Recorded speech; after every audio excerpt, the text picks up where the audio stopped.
지난주 우리는 사도행전 6장을 통해 스데반이 순교한 이야기에 대해 생각해 보는 시간을 가졌습니다. 예루살렘 초대교회가 리더십의 위기를 만났을 때 사도들은 그것이 영적 공격이라는 것을 알아차렸습니다. 이 영적 전쟁에서 승리하기 위해서 사도들은 기도와 하나님의 말씀 사역에 집중하기로 결정했습니다. 그와 동시에 새로운 리더를 세워 교회의 리더십을 강화하기로 결정했습니다. 이에 따라 새롭게 7명의 리더가 세워졌습니다.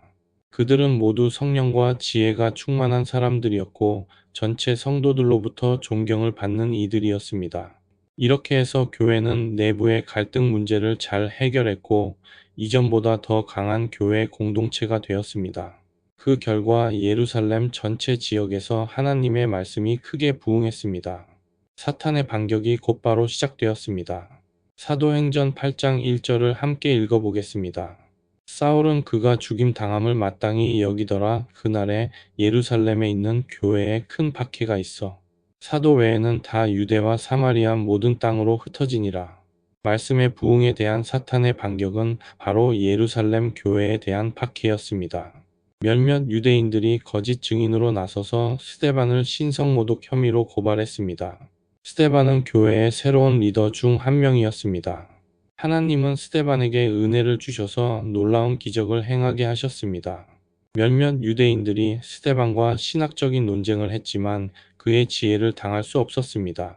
그래서 그들은 스데반을 사내들인 공회로 끌고 가서 이렇게 주장했습니다. 우리가 스데반이 예수가 성전을 무너뜨리고 모세의 율법을 바꿀 것이라고 말하는 것을 들었다. 대제사장이 그 말이 사실이냐고 물었을 때 스데반은 자신을 변호하지 않고 복음을 전했습니다. 그는 자신을 신문하고 있는 이들의 영혼을 생각했고 그래서 그들의 잘못된 생각을 고쳐주기를 원했던 것입니다. 당시 스데반이 했던 설교가 사도행전 7장 전체에 담겨 있습니다. 52절이나 되는 긴 설교인데 이 내용을 짧게 요약해서 생각해 보겠습니다. 사도행전 7장 2절에서 스데반은 설교를 시작하면서 하나님께서 아브라함을 갈대아 우르, 즉 그가 메소포타미아 지역에 살고 있을 때 부르셨음을 지적합니다. 지금의 이라크 지역입니다. 9절에는 요셉의 이야기가 나오는데 요셉이 애굽에 있을 때 하나님께서 그와 함께 계셨으며 그를 모든 환난 속에서 건져내신 것에 대해 다룹니다. 20절에는 모세의 이야기를 시작합니다. 역시 모세가 애굽에서 태어났을 때 하나님께서 보시기에 아름다웠고 30절에는 하나님께서 광야에 있던 그를 찾아오셔서 사명을 주시는 장면이 나옵니다.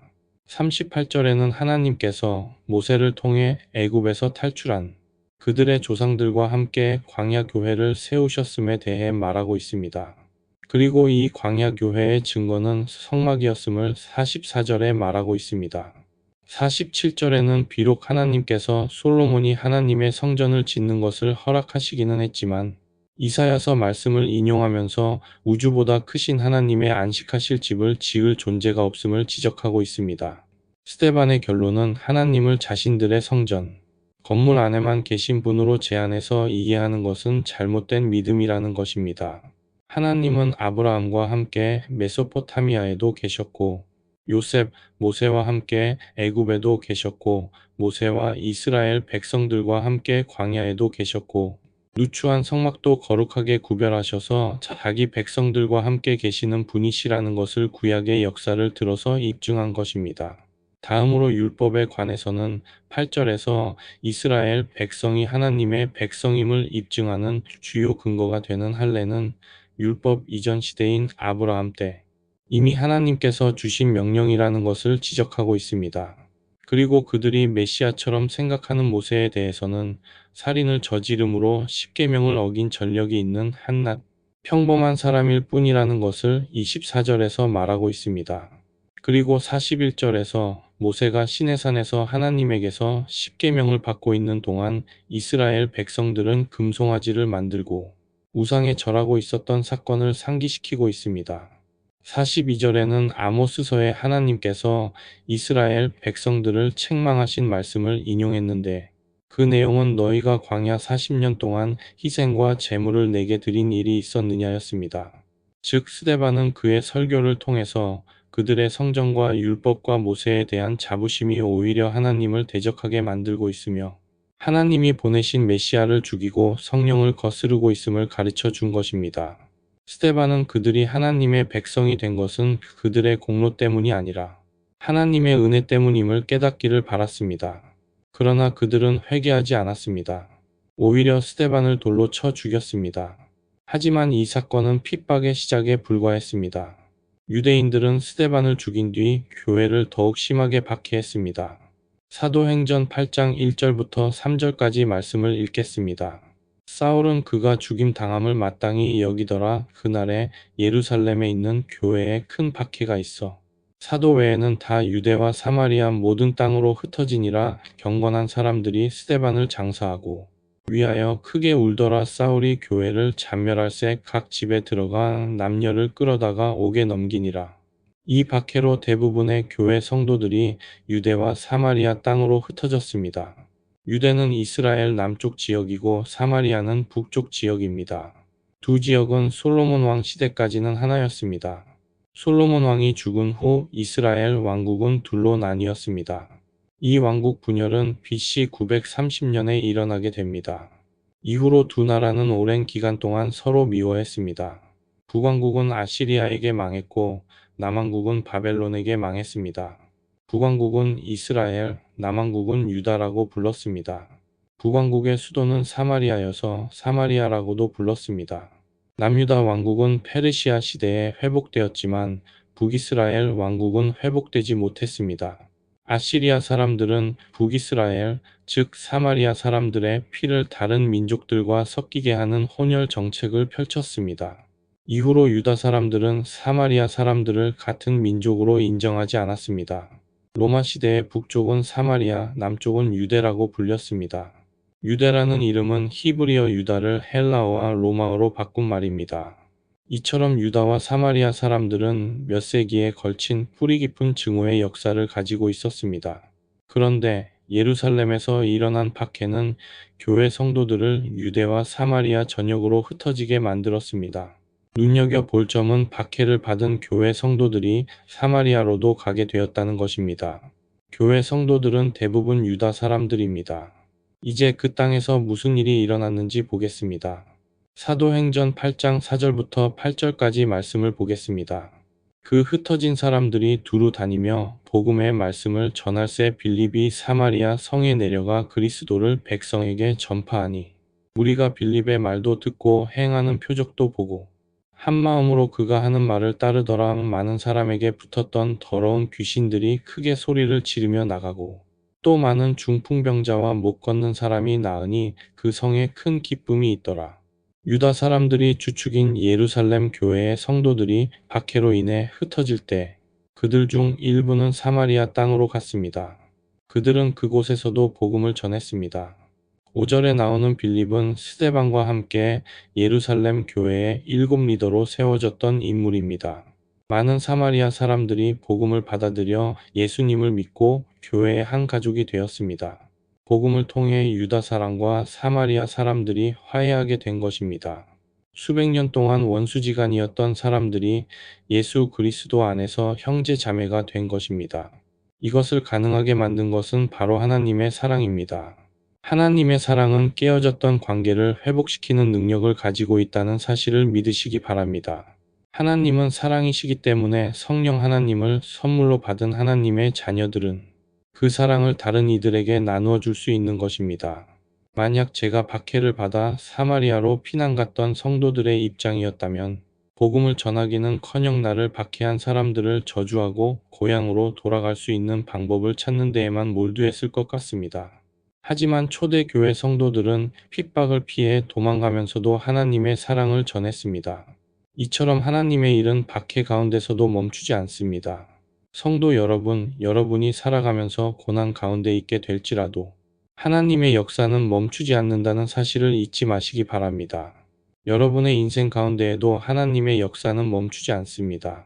뿐만 아니라 고난을 통과하는 여러분을 통해서도 하나님은 역사하시기를 멈추시지 않습니다. 고난 속에서도 하나님의 영광을 드러내는 믿음의 야성이 넘치는 그리스도의 제자들 되시기를 주님의 이름으로 축원드립니다. 또 한 가지, 주님께서는 모이는 교회를 통해서도 역사하시지만 흩어지는 교회를 통해서도 역사하십니다. 예루살렘 교회에 있다가 핍박이 나서 흩어진 성도들은 가는 곳마다 복음을 전했습니다. 그런데 이들이 도통 복음을 전하지 않고 있다가 흩어지게 되자 갑자기 복음 전도자들이 된 것이 아닙니다. 이들은 예루살렘이 말씀으로 흥왕해질 정도로 복음을 전하는 삶을 살았던 주님의 신실한 제자들이었습니다. 그래서 다른 지역으로 피신을 가서도 복음을 전할 수 있었던 것입니다. 즉, 그들은 이미 준비된 이들이었기에 예기치 않은 위기 속에서도 영광의 하나님의 사명을 감당할 수 있었던 것입니다. 사탄은 교회가 세워졌던 처음부터 쉬지 않고 교회를 공격했습니다. 급기야는 사람들을 움직여 스데반을 죽이고 예루살렘 교회 전체를 박해하기에 이르렀습니다. 하지만 하나님께서는 오히려 그 상황을 이용하여 하나님의 나라를 넓히셨습니다. 그 결과 복음이 온 유대와 사마리아에 전해지게 됩니다. 이것은 예수님께서 사도행전 1장 8절에서 하셨던 예언의 부분적 성취입니다. 오직 성령이 너희에게 임하시면 너희가 권능을 받고 예루살렘과 온 유대와 사마리아와 땅 끝까지 이르러 내 증인이 되리라 하시니라. 이처럼 하나님의 일은 우리의 생각과 예측을 넘어섭니다. 초대교회는 하나님께서 어떻게 일하실지 상상도 못했습니다. 큰 박해로 예루살렘을 떠나야 했지만 그들은 여전히 그리스도인으로 살았습니다. 그리고 하나님께서는 그런 그들의 고난을 복음을 전하고 하나님의 나라를 확장하는 기회로 바꾸셨습니다. 우리의 인생도 마찬가지입니다. 우리의 미래에 어떤 일이 일어날지 알지 못합니다. 당장 내일 무슨 일이 일어날지도 모릅니다. 불안한 미래 때문에 걱정하지 마시기 바랍니다.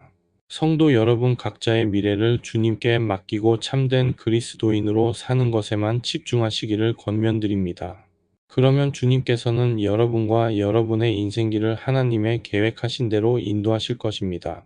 주님께서 여러분 각자에게 가장 좋은 길을 열어주실 것입니다. 여러분의 삶을 아름답게 만들어 주실 것입니다. 주님께서 초대교회 성도들에게 하셨던 것처럼 말입니다. 이 세상에 위기나 문제가 없는 인생은 없습니다. 크리스천도 예외는 아닙니다. 누구나 살아가면서 큰 위기와 문제를 만나게 됩니다. 때로는 우리가 감당하기 버거운 문제일 수도 있습니다. 그 순간이 바로 하나님께서 일하시는 때라는 것을 기억하시기 바랍니다. 그 순간을 만날 때 전적으로 주님께 의지하시기를 권면드립니다. 그리고 주님의 인도하심을 따를 준비를 하세요. 평온한 일상을 살아갈 때 미리 준비를 시작하시기 바랍니다. 하나님께서는 당신을 위해 일하실 것입니다. 그리고 당신을 통해 일하실 것입니다. 그 위기를 통해 당신의 삶을 변화시키실 것입니다. 그리고 당신의 삶을 통해 세상을 변화시키실 것입니다. 주님께서 여러분과 항상 함께 하시기를 기도합니다.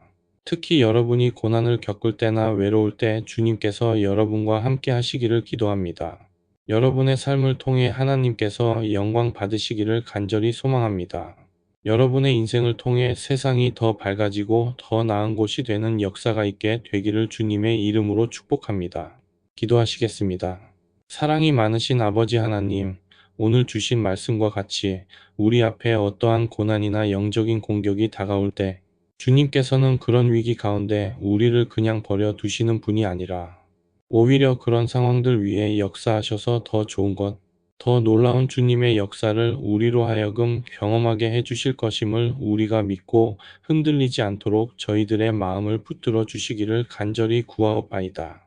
또한 저희들이 고난이나 위기 앞에서 위축되거나 놀라는 것이 아니라 담대함을 가지고 맞설 수 있는 신앙의 용기를 갖도록 축복해 주시기를 또한 소망합니다. 주님, 저희는 미래에 대해 알지 못합니다. 저희들 각자의 미래를 주님 손에 맡깁니다. 저희 삶의 주인은 저희들 자신이 아니라 주님이심을 고백합니다. 주님, 저희를 인도해 주시되 가장 좋은 길로 이끌어 주시기를 간절히 소망합니다. 저희들 각자의 삶을 초대교회 성도들의 삶처럼 하나님의 영광을 드러내는 위대한 인생 되도록 사용해 주시기를 간구드리며 감사드리며 이 모든 말씀 우리 주 예수 그리스도 이름으로 기도드렸습니다. 아멘.